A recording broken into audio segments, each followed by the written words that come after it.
Welcome to Gapology Radio with your hosts Mark Tinas and Brian Brokoff, authors of the leadership development books Gapology, IMBAR, and Speed of Purpose. At Gapology, our purpose is to help leaders achieve their greatest potential. To learn more about our groundbreaking books and training services, visit our website, gapology.org. Hey everybody, welcome to Gapology Radio.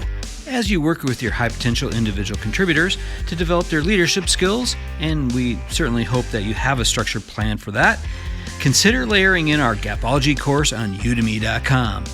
It's a fairly short and to-the-point video-based course that can be quickly consumed to get your future leaders up to speed on the methods, tools, and language of Gapology. Set them up for success by setting continuous learning as a cultural expectation.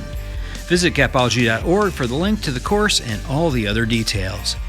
And as for tonight, I think you'll really enjoy our fun but informative conversation where we discuss how developing priorities, the right set of narrow priorities around your most important objectives and expectations, can create the action needed to achieve them. So let's go ahead and jump right in with Mark Tinas. Hey Mark, how's it going? Good. How's it going, Brian? It's going wonderfully over here. It's starting to heat up, turning into summer here in Kansas City. How's it out there? Hottest day of the year today. Ooh, yikes. Hit 100 degrees here. 100 degrees on June 4th. We're recording this. Wow. Yeah. Oh, that's crazy. Well, hopefully that doesn't come here. We don't need that. Well, we don't have humidity, so it's a comfortable 100. Yeah, true. I think the dew point was like 69 today. So it's already sticky out there. I'm just being sarcastic. That's what they tell you to say. Yeah. Need to move to the desert where there's the dry heat, right? Right. Exactly. Yeah. Still melts your car seats. But anyway, I'm excited to talk about priorities tonight. So our topic is setting priorities to create action. I thought this would be an interesting topic, and maybe we'll even do a little series on this, just looking at creating action. And you know, Gapology is all about that, all about leading teams to action. And I was interested to dig into some thoughts on how we can really set and clarify priorities, follow up on priorities, some of those kinds of things to create action with our teams. So I know you've got some thoughts on this. Yeah, let me jump in. So Gapology is Kia, knowledge, importance, and action. So Gapology is about creating action. All of it leads to that. And with action, with the right action, results are better and everybody wins. So prioritization, in essence, to create action is a big deal. So the first thing we've learned, and we have worked with hundreds of companies, be safe to say. The biggest issue initially is that they have too many priorities. Mm-hmm. And the team gets confused, or the team gets to choose. Wow, that rhymes. So think about this for a minute. When there's lots of priorities, which obviously I can't get them all done, I can either choose which ones are important to me, or I just don't get them done. And you can't hold me accountable because there were too many things to do. Yeah. And we have seen that many times where people do choose the ones that they're important to them. They're easier for them. They're ones that they're more passionate about. And then the things that are more difficult, things that they struggle with, things that are a bit of more of a challenge or it's harder, they'll let those fall by the wayside. And they figure, you know, if I've got 15 different priorities and I nail some of them, I'm going to get recognized for the ones that I succeed in. And that'll probably outweigh the things that I struggle with. So yeah, we've definitely seen that. So as a leader, in that scenario, you've failed. Yep. You're the issue. They're not the issue. We had an organization we've mentioned before. We didn't mention the company, but they had 45 metrics that they looked at, 45 KPIs in essence. There were 45 priorities. And when they narrowed that with us to 5, the business exploded. Mhm. And we narrowed it based on prioritization of those. We looked at them in relation to their impact on the profit. And once we had it at 5 and the team couldn't choose, the team had to deliver the 5, everything changed and the business exploded. So keeping it narrow is key. And you, the leader, choosing based on analysis is key. So we say 3 to 5 priorities for a team is ideal. Three is wonderful. 5 is like a maximum number. And if you go beyond that, you're not going to deliver the results that you're wanting to deliver. Mm-hmm. Yeah, no, absolutely. I think clarity on those things that really is the beginning of this. I think there's some things you can do there around aligning to things like your purpose and your highest objectives and goals, and looking at what are the things that you're going to expect your team member to do behaviorally that's going to create that action to drive toward those things, and keeping it super simple, super narrow, where everybody knows it, everybody can repeat it. At any given moment, you can walk up to someone and ask, and they can repeat that back. Yeah, clarity is key. Yep.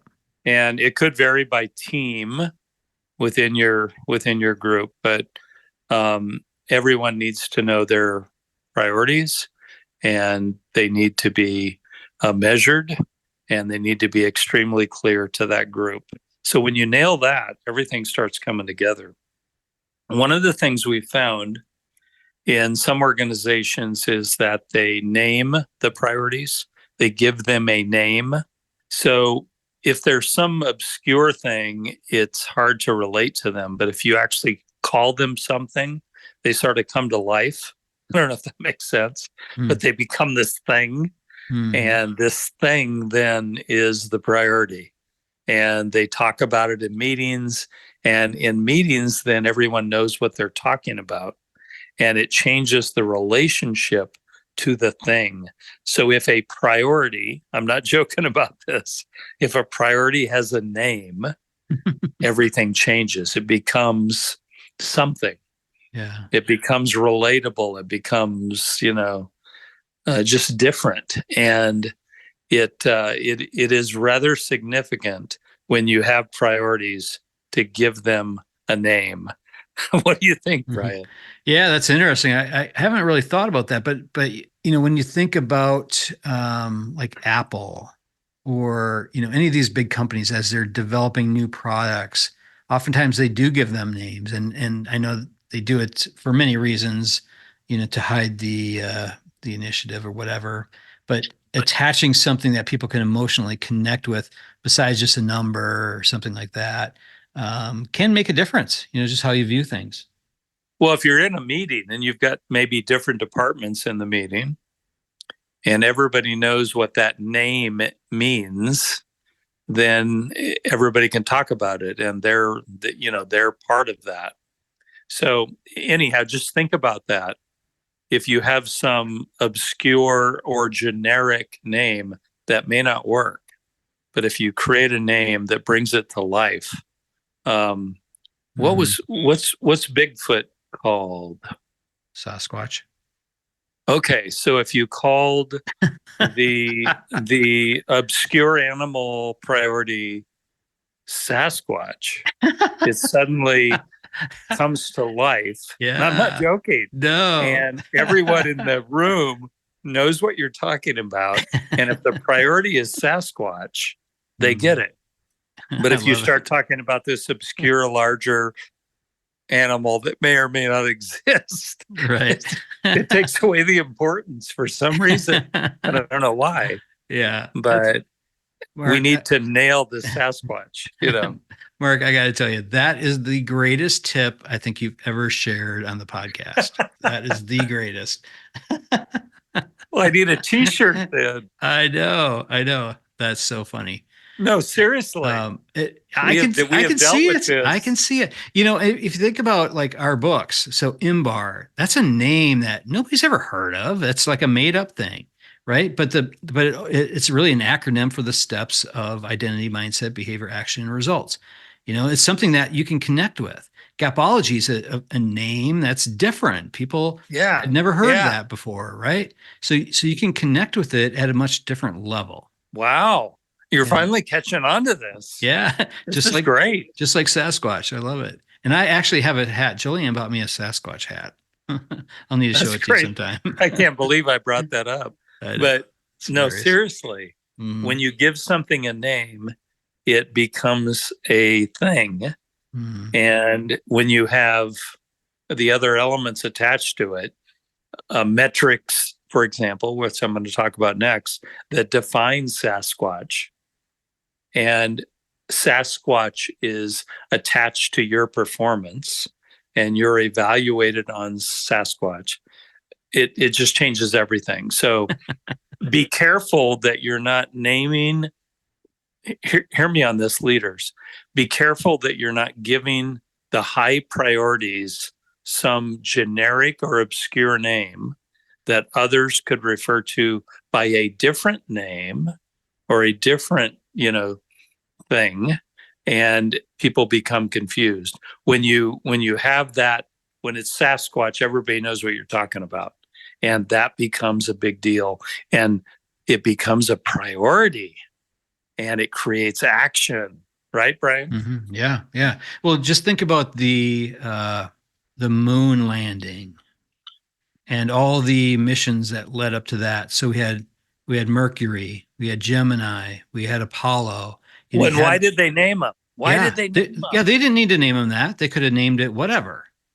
But it was a name that then showed what the priority is. It's like, this is what we're working on. This is what's important. This is something people could connect with. Well, I'm seeing it. I'm seeing it. It will go down to history. Yeah. It will go down to history. Known by that. Yeah. The Apollo landing. Yeah, absolutely. Now, this is a big deal. Big deal. So the other thing that we found about priorities, they have to be narrow.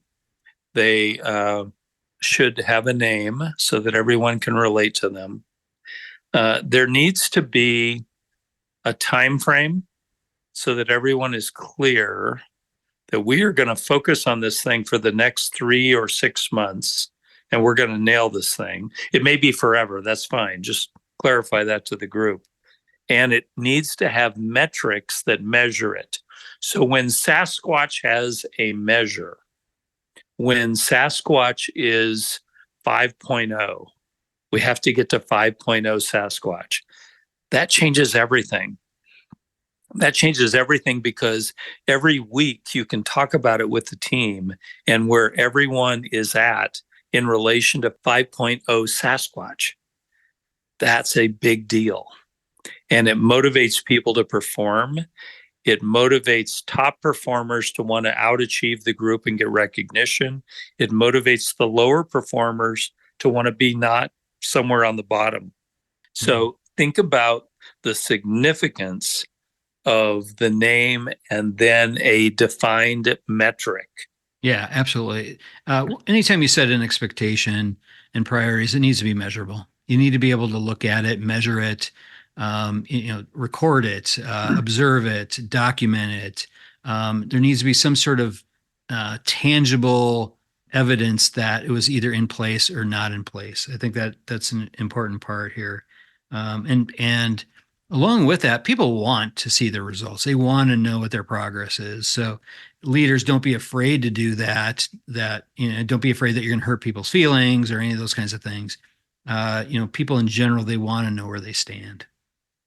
Yeah. So picture going around the room if we were all together or on a Zoom call and everyone knowing that 5.0 is Sasquatch. Picture that. Game changer. Everyone knows 5.0 is Sasquatch. That's where we're going. I'm at 4.0. I've got to get to 5.0. Total game changer. So priorities matter, but only when they come to life. Sasquatch, I don't know how we got on this topic, brings it to life. No, either. 5.0 brings it to life. Yeah.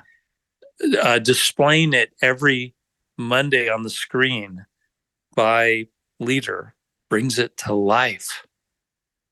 But the next piece of this is you have to define with the team what the behaviors are that get to 5.0 Sasquatch. That can't be some obscure thing.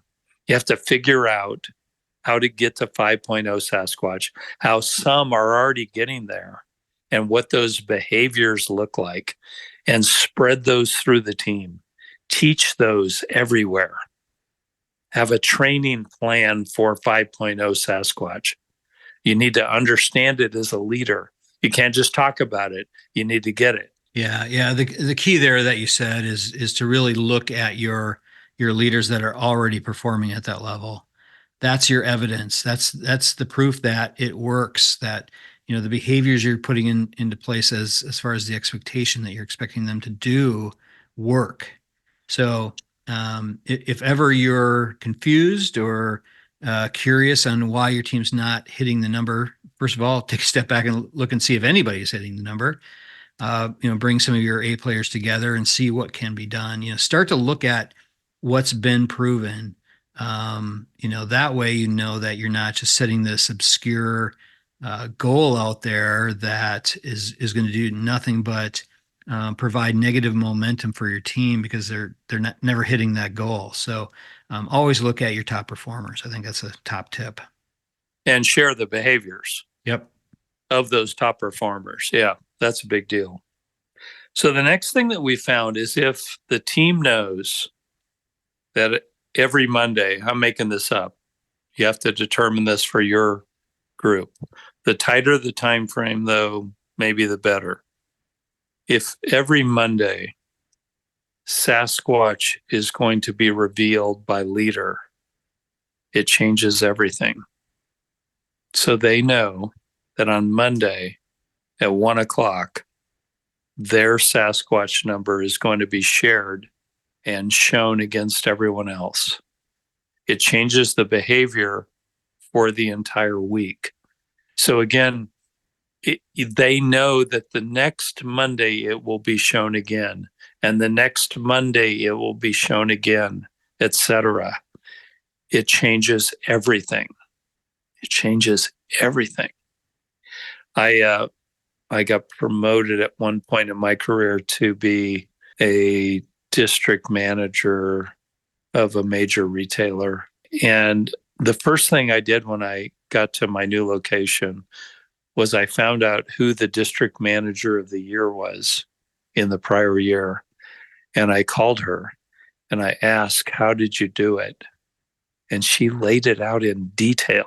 She knew how to do it. She gave it to me very freely. And I was district manager of the year the following year because I knew what she did. You want that kind of environment. You want that to happen. So when everyone knows that Sasquatch will be revealed on Monday at 1:00, they can talk to the top performers and find out how they're getting there. Most of our leaders will share very freely what they're doing. They want the whole team to win. So here's what works for me, kind of thing. Yeah, I just think, don't feel like you always need to reinvent the wheel. The wheel's already been invented. Look to see who. Write that down. This is a great T-shirt. I got it. The wheel has already been invented. Yeah. Thank you. Yeah, exactly. Look to see who's making the best wheel, figure out how they're doing it, and do that. It doesn't have to be all this hard work trying to create something new. Figure out what's already working. Then you can certainly enhance things and grow things and improve things. But especially if you're starting out, I think that's a great tip, Mark. For somebody that's recently been promoted, emerging leader out there, reach out to your peers that are already winning. I see the T-shirt. So the front is "Don't reinvent the wheel," and the back of the T-shirt is "The wheel has already been invented." Brilliant. Brilliant. Yep. Great job, Brian. Yeah. And standing next to the wheel is a Sasquatch. Sasquatch is the wheel. Yeah, that's the brand of the wheel. Oh my God. Sasquatch is the wheel. Firestone or Goodyear. I hope they're listening. That's your next brand. Yeah. So I have always found that the top performers will share exactly how they get there with anyone that asks. And nobody asks. Mm-hmm. Oh God, I'm scared to talk to him. He's the top performer. No, they know how to get there, and we all need to get there. You know who misses that the most is the leader. The leader needed to already have gone to the top performer and say, wow, congrats. Okay, walk me through behaviorally how you've done this. Oh my God. Oh, okay. Got it. Okay, let's get training involved. Let's do this everywhere. Suddenly we're all there. The leader misses it. The leader seems to routinely not understand that the top performer has already got it figured out. And if we can just spread that to everyone, we win beyond our wildest dreams from where we're at. Yeah. Yeah. One of the things I think that gets in the way for peers to reach out to other peers that are winning is pride. Everyone wants to be the winner, but to humble yourself and pick up that phone and call somebody that's already winning, that takes a certain amount of courage. So we absolutely encourage that.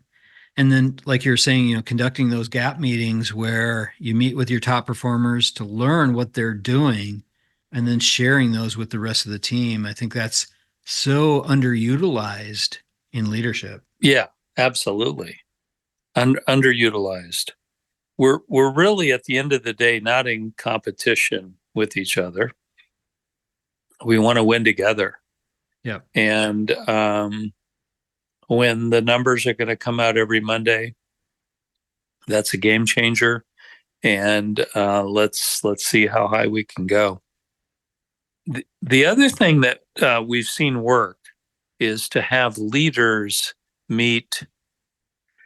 And again, let's assume we're reviewing Sasquatch every Monday. Have leaders meet every month to review Sasquatch and give input on what's needed to get there. It's quite interesting when they get together and talk about it, how to get there. So try and create a scenario where there is a sharing time and a question time. I don't know how to get there. Help me, please.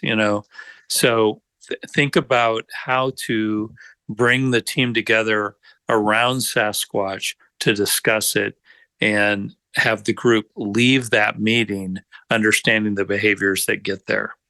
That can be lacking.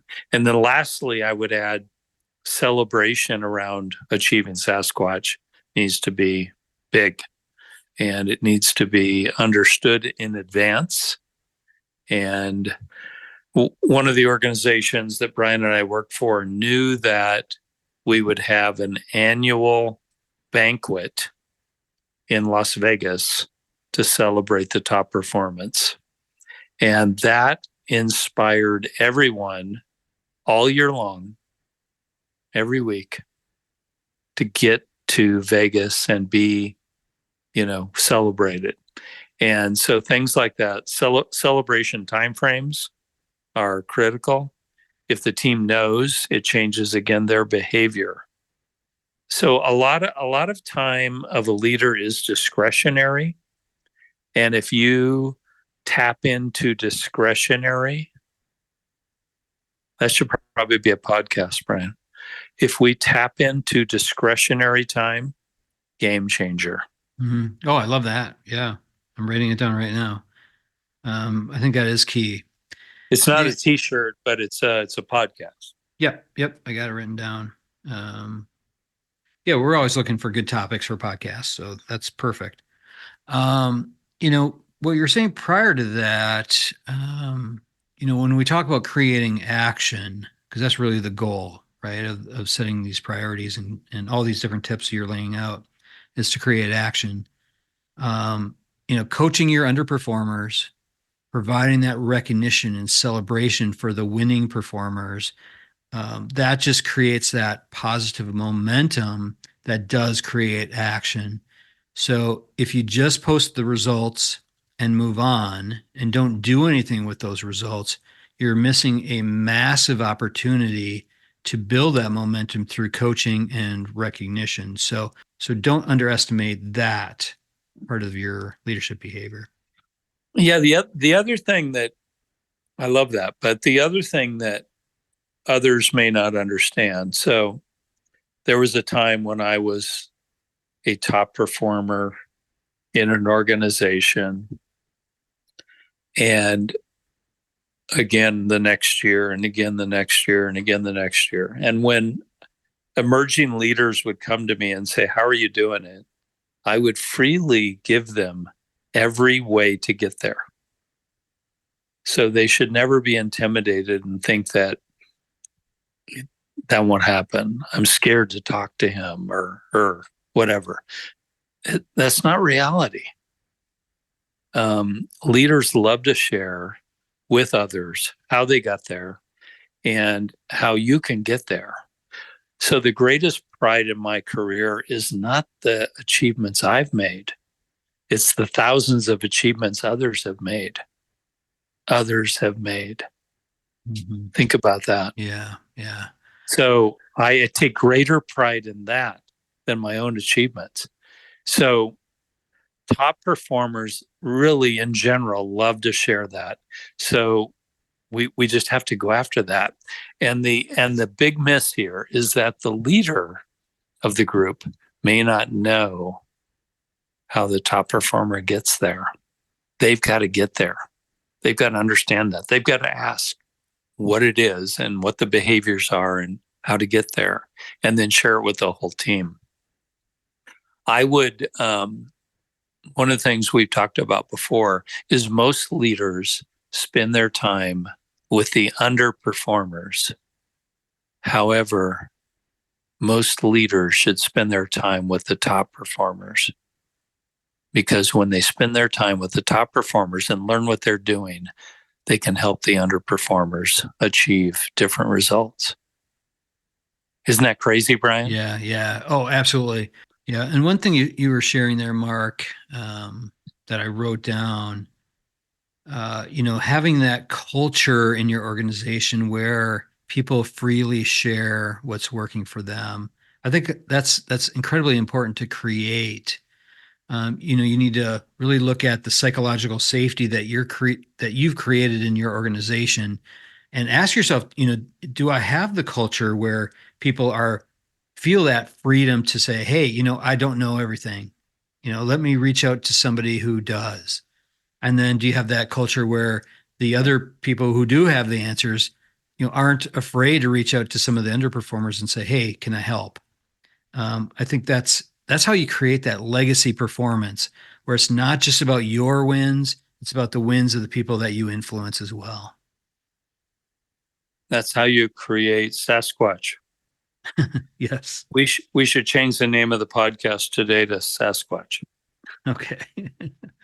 Yeah, we'll see how many hits we get on that. Maybe we'll get a lot more. We might, actually. No, think about it. It's sort of this obscure thing out there that we don't think we can get to, that we're not sure it exists, right? Right. We're not really sure, but if we align behind priorities and do all the things we've talked about on this podcast, Sasquatch comes to life. Wow. Yeah. What about that? It becomes real. You're right. Yeah. Interesting. Nice job, yeah. Brian. This is a good one, Mark. Oh man, I'm going to laugh while I'm going through and editing this. I am going to continue to laugh, but I'm also, I also realize the effectiveness of this. I mean, it is clear that this really can work and really does work. So great job. I loved it. Yeah, no, thank you. Yeah. Thanks for the idea around this, and Thanks to Sasquatch. Absolutely. All right. Well, you have a great rest of the week. Okay, you too. Yep. Talk to you later. soon. Yep. Bye. Bye. All right. That'll do it from here. For more information on Gapology, head on over to our website, gapology.org. Everyone have a fantastic week. We'll talk to you soon. This has been a Gapology Institute production. Visit us at gapology.org.